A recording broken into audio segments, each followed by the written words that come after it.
오늘 말씀은 디모데전서 1장 12절에서 15절입니다. 나를 능하게 하신 그리스도 예수 우리 주께 내가 감사함은 나를 충성되이 여겨 내게 직분을 맡기심이니 내가 전에는 비방자요 박해자요 폭행자였으나 도리어 긍휼을 입은 것은 내가 믿지 아니할 때에 알지 못하고 행하였음이라. 우리 주의 은혜가 그리스도 예수 안에 있는 믿음과 사랑과 함께 넘치도록 풍성하였도다. mit보다 모든 사람이 받을 만한 이 말이여 그리스도 예수께서 죄인을 구원하시려고 세상에 임하셨다 하였도다. 죄인 중에 내가 괴순이라. 아멘. 오늘 말씀 제목은 여김받는다는 것의 은혜입니다. 여김받는다는 것의 은혜. 여러분, 부모님이 어렸을 때 여러분들에게 어떤 이야기를 해주셨나요?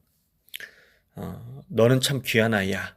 이런 얘기를 듣고 자란 아이는 자신을 소중하게 여깁니다. 반대로 넌 안 돼, 넌 부족해라고 말을 듣고 자란 아이는 스스로를 작고 초라한 존재로 여기고 살아가죠.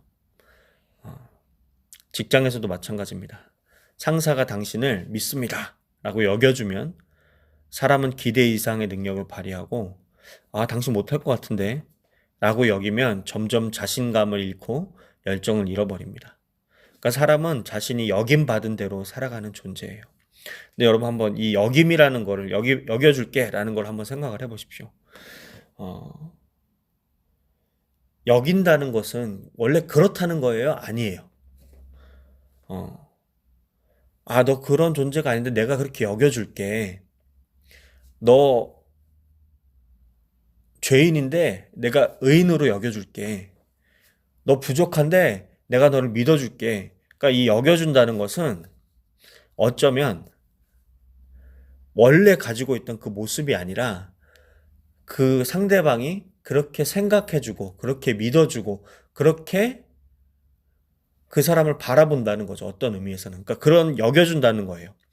그러니까 지금은 그렇지 않아도 원래는 그렇지 않아도 여긴 받은 대로 살아가고 싶은 마음이 생겨나는 거죠. 오늘 본문은 이 바울의 고백을 담고 있습니다. 바울은 자신을 비방자, 박해자, 폭행자라고 자신을 소개하고 있어요. 바울은 자신의 과거를 미화하지 않습니다.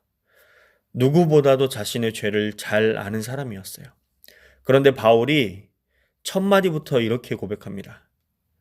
나를 충성되이 여겨 내게 직분을 맡기시매니. 여러분, 이 비방자와 박해자와 폭행자를 충성되이 여겨서 직분을 맡기셨다는 거예요. 여러분 한번 생각해 보십시오. 사도 바울이 예수님 만나고 싶다고 해서 만났습니까? 나 이제 비방자로 박해자로 폭행자로 살고 싶지 않아요. 예수님 나 좀 도와주세요라고 해서 다메섹 도상에서 예수님 만난 게 아니죠. 강권적인 은혜로 충성되다라고 여기시면서 직분을 맡기신 겁니다. 여겨주신 거예요. 비방자와 박해자와 폭행자를 충성된 자라고 여겨주신 겁니다. 그래서 직분을 맡기신 거예요. 여러분, 이 여겨라는 말은 헬라어로 헤게오만이라는 건데요. 이 단어는 그냥 생각하다, 그렇게 여기다 정도의 의미가 아니라 그렇게 가치를 둔다, 그렇게 인정한다, 그렇게 신뢰하면서 맡긴다, 어떤 존재로 받아들인다는 깊은 뜻을 갖고 있습니다. 바울을 그렇게 여겨주신 거예요. 쉽게 말하면 이런 겁니다. 나는 너가 그럴 만한 사람이라고 믿는다. 나는 너를 그렇게 보겠다. 나는 너를 그렇게 대하겠다. 나는 너에게 그만한 가치를 두겠다. 여러분, 이게 바로 여김입니다. 여김. 생각해 보십시오. 바울은 충성된 삶을 살았기 때문에 하나님께 인정받은 게 아닙니다. 오히려 하나님께서 먼저 그를 충성된 자로 여겨주셨기 때문에 바울은 그 은혜에 응답하며 충성된 삶을 살아가게 된 거죠. 여러분, 이게 복음의 순서입니다. 우리가 거룩해서 하나님이 사랑하는 것이 아니라 하나님이 먼저 사랑하셨기에 우리가 거룩함을 향해 살아가는 거죠. 하나님이 우리를 거룩하다고 의롭다고 여기시기 때문에 우리가 그렇게 갈망하면서 살아가는 겁니다. 우리가 완전해서 하나님 맡기시는 것이 아니죠. 하나님이 먼저 믿어주시고 맡겨주셨기 때문에 그 부르심이 합당하게 살아가려고 하는 게 우리 이 성도들의 삶인 겁니다. 사실 우리의 인생을 가장 아프게 하는 것은 실패 자체보다 나는 안 되는 사람이다. 나는 또 죄를 지을 거다. 나는 사랑받을 수 없는 사람이다. 나는 쓰임받을 수 없는 사람이다. 이렇게 규정하는 게 실패 자체보다 더 마음 아픈 겁니다, 사실. 사탄은 끊임없이 우리의 과거를 들추며 그렇게 여기도록 만들려고 하는 거죠. 그러니까 이런 싸움이에요. 하나님이 너는 내 사랑하는 아들이다. 넌 충성된 자다. 내 유업을 물려받을 자다라고 여겨주시는 그 고백을 하나님은 계속 하시는 거고, 사단은 반대로 야, 네 꼴을 봐라. 네 죄 봐라. 너 어제도 지은 죄 있잖아. 지금도 마음속에 그 마음 품고 있잖아. 이렇게 계속 여기게 만드는 거예요. 우리의 과거와 우리의 마음을 계속 격동시키는 거죠. 복음은 근데 다르게 말을 합니다. 너는 실패보다 더 큰 은혜를 받은 사람이다. 너는 죄보다 더 큰 사랑을 받은 사람이다. 너는 하나님의 자녀로 여김받은 사람이다. 너는 하나님께서 사명을 맡길 만큼 신뢰하는 사람이다. 이게 사실 우리에게 주어진 하나님의 역임이에요. 사랑하는 여러분, 우리의 인생을 바꾸는 것은 환경이 아닙니다. 우리의 인생을 바꾸는 것은 하나님께서 나를 어떻게 여겨주시는가를 깨닫는 거예요. 오늘 바울은 자기 인생을 돌아보며 이렇게 고백합니다. 나는 결코 이 자리에 설 수 없는 사람이었습니다. 그런데 하나님께서 나를 다른 눈으로 바라보고 여겨주셨습니다. 나를 충성된 자로 여겨주셨고, 나를 사용하실 사람으로 여겨주셨고, 나를 버리지 않으셨습니다. 이게 오늘 바울의 고백인데요. 이게 우리 모두의 고백이기도 합니다, 여러분. 여러분, 우리는 자격이 있어서 여기까지 온 사람들이 아니라 하나님께 귀하게 여김받은 은혜로 여기까지 온 사람들입니다. 여러분, 12절에 보니까 나를 충성되이 여겨 내게 직분을 맡기심이니 이렇게 되어 있습니다. 여러분, 이 고백은요, 바울의 공로에 대한 평가가 아니에요. 오히려 하나님의 은혜에 대한 선언입니다. 충성되이 여겨주셨다. 그러니까 하나님의 은혜에 대한 선포예요. 내가 그럴 만한 사람이란 얘기가 아니라 하나님께서 바울 안에서 아직 보이지 않는 충성을 보셨고 은혜 안에서 변화될 미래를 보셨고 그를 신뢰하고 맡기셨다는 뜻입니다. 생각해 보십시오. 예수님께서 베드로를 부르실 때 베드로는 반석 같은 사람이 아니었습니다. 쉽게 흔들리는 사람이었어요. 그런데 예수님이 그에게 말씀하시죠. 너는 베드로라. 내가 이 반석 위에 내 교회를 세우리라. 예수님은 현재의 베드로가 아니라 은혜 안에서 변화될 베드로를 보셨습니다. 마찬가지로 하나님은 우리를 볼 때 우리의 부족함만 보시는 것이 아닙니다. 실패보다 하나님께서 베푸실 은혜를 바라보시고 연약함보다 가능성을, 죄보다 십자가를 보고 계시는 거예요. 그래서 신앙은 내가 나를 어떻게 평가하느냐가 중요한 게 아니라 하나님께서 나를 어떻게 여겨주시는가를 제대로 바라보고 믿는 것입니다.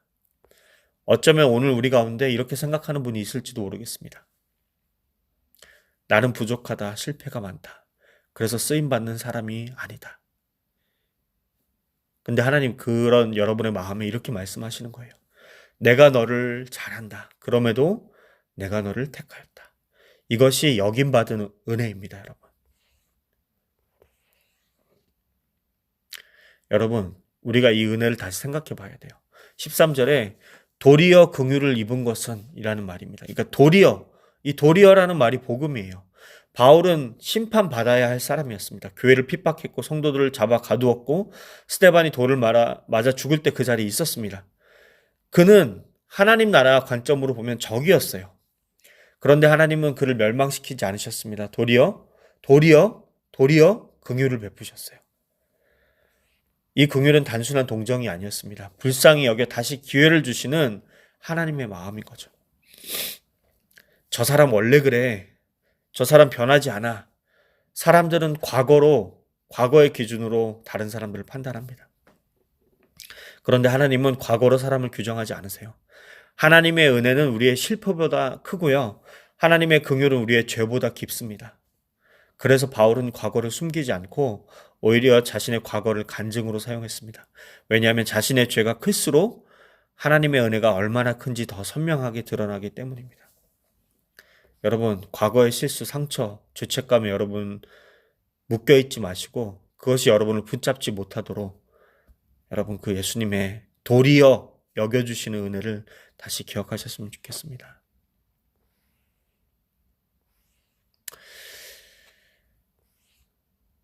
여러분, 15절에 보니까 그리스도 예수께서 죄인을 구원하시려고 세상에 임하셨다. 이렇게 되어 있습니다. 예수님은 의인을 부르러 오신 게 아니죠. 죄인을 구원하기 위해서 오셨습니다. 바울은 죄인 중에 괴수라고 자신을 고백합니다. 이것은 절망의 고백이 아니에요. 죄인 중에 괴수라는 이 고백 안에는 감사의 고백이 담겨 있습니다. 이런 고백이죠. 나 같은 사람도 하나님 살리셨다. 나 같은 사람도 하나님 사랑하셨다. 나 같은 사람도 하나님께서 충성된 자로 여겨주셨다. 그래서 바울은 평생에 그 은혜를 노래했습니다. 사랑하는 여러분, 이 은혜가 오늘 우리에게도 동일하게 임했습니다. 여러분, 우리는 하나님께 여김받은 은혜, 충성된 자라, 은혜 받을 만한 자다, 하나님과 동행할 자다, 하나님과 딸과 아들로 살아갈 자로 여김받은 은혜를 받았습니다. 또 긍휼의 은혜를 받았습니다. 그래서 오늘 이 자리에서 이 말씀을 나누고 들을 수가 있는 거죠. 사랑하는 여러분, 이 바울의 고백을 다시 한번 오늘 생각해보는 하루 되셨으면 좋겠습니다. 비방자요, 박해자요, 핍박했던 사람인데 충성된 자로 여겨주신 그 하나님의 은혜. 여러분은 어떤 여겨주심을 받으셨나요? 여러분 개인적으로 하나님 만나셨을 때, 또 예수님을 구주로 영접했을 때 하나님 나를 어떻게 여겨주셨나요? 그것을 다시 한번 생각하고 도리어 우리를 귀하게 여겨주신 그 복음 앞에 다시 새로워지는 오늘 하루 되시기를 여러분 축복합니다. 오늘 말씀 놓고 제가 기도하겠습니다. 주님, 바울의 고백이 우리의 고백되게 하여 주시옵소서. 우리가 여기까지 온 것은 우리의 힘과 능력 때문이 아니라 우리를 귀하게 여겨주신, 우리를 귀하다 여겨주신 하나님의 은혜 때문임을 잊지 않게 하여 주시옵소서.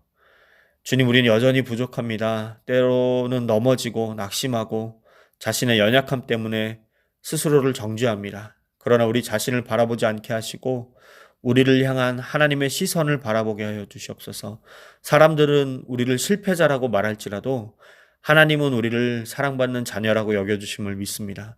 사람들은 우리를 부족한 사람이라고 평가할지라도 하나님은 우리에게 사명을 맡기실 만큼 귀하게 여기신다는 사실을 기억하게 하여 주시옵소서. 특별히 우리에게 맡겨주신 자리와 사명을 귀하게 여기게 하시고 우리를 충성되이 여겨주신 주님의 기대에 감사함으로 응답하는 우리 되게 하여 주시옵소서. 특별히 오늘 은혜를 기억하며 충성하고 받은 사랑을 흘려보내며 주님의 기쁨 되는 오늘 하루의 삶을 살아가게 하여 주시옵소서.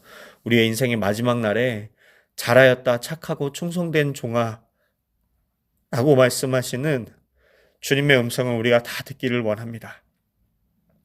끝까지 믿음을 지키는 하나님의 사람들 다 되게 하여 주시옵소서. 죄인 중에 괴수인 우리를 구원하시고 하나님의 자녀로 여겨주신 은혜에 감사드리며 예수님의 이름으로 기도드렸습니다. 아멘.